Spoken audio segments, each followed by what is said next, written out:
मैं कल्पना सोरेन हूँ। जी हाँ, मैं ही कल्पना सोरेन मुर्मू हूँ।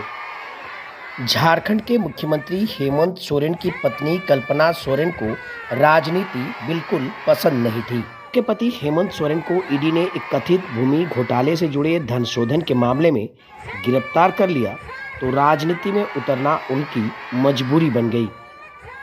उन्होंने गांडे विधानसभा के उपचुनाव में अपने निकटतम प्रतिद्वंदी और भाजपा उम्मीदवार दिलीप कुमार वर्मा को 27,149 मतों से हराया। यह सीट झामुमो विधायक सरफराज अहमद के इस्तीफे के बाद खाली हो गई थी। कांग्रेस नेता प्रियंका गांधी ने जेल में हेमंत सोरेन की पत्नी कल्पना सोरेन की तुलना शेरनी से की थी और अब वह शेरनी अपनी भूमिका के लिए तैयार हो चुकी है। हेमंत सोरेन की गिरफ्तारी के बाद कल्पना सोरेन को झारखंड मुक्ति मोर्चा में नई जान फूंकने का श्रेय जाता है।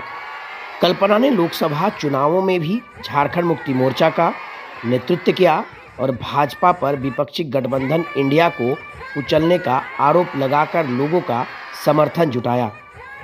अपने पति की गिरफ्तारी के बाद से ही वह इस बात पर जोर दे रही थी कि आदिवासियों के डीएनए में झुकना कतई नहीं है।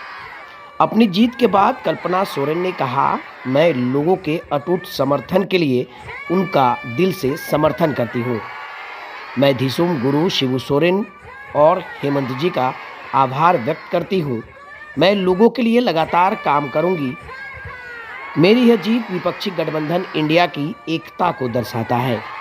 कल्पना की राजनीतिक यात्रा 4 मार्च को गिरिडीह जिले में झारखंड मुक्ति मोर्चा के इक्का शुरू हुई थी, जहां उन्होंने दावा किया था कि 2019 में हेमंत सोरेन सरकार के सत्ता में आने के बाद विरोधियों द्वारा साजिश रची गई थी।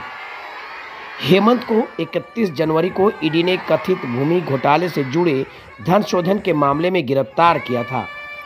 गिरफ्तारी से पहले उन्होंने अपने पद से इस्तीफा दे दिया था और उसके बाद झारखंड मुक्ति मोर्चा का कमान कल्पना सोरेन ने ही थामा था। कल्पना झारखंड में विपक्षी गठबंधन इंडिया के जनसभाओं में प्रमुख चेहरा बन चुकी है और उन्होंने राज्य में गठबंधन के लिए प्रचार भी शुरू कर दिया है। कल्पना कहती है, मैं अन्याय और तानाशाही के खिलाफ लड़ूंगी क्योंकि झुकना आदिवासियों के डीएनए में और खून में है ही नहीं। उन्होंने कहा कि मैं अपने पति के पद चिन्हों पर चलूंगी। उन्होंने अपने मूल्यों से समझौता करने के बजाय जेल जाना चुना।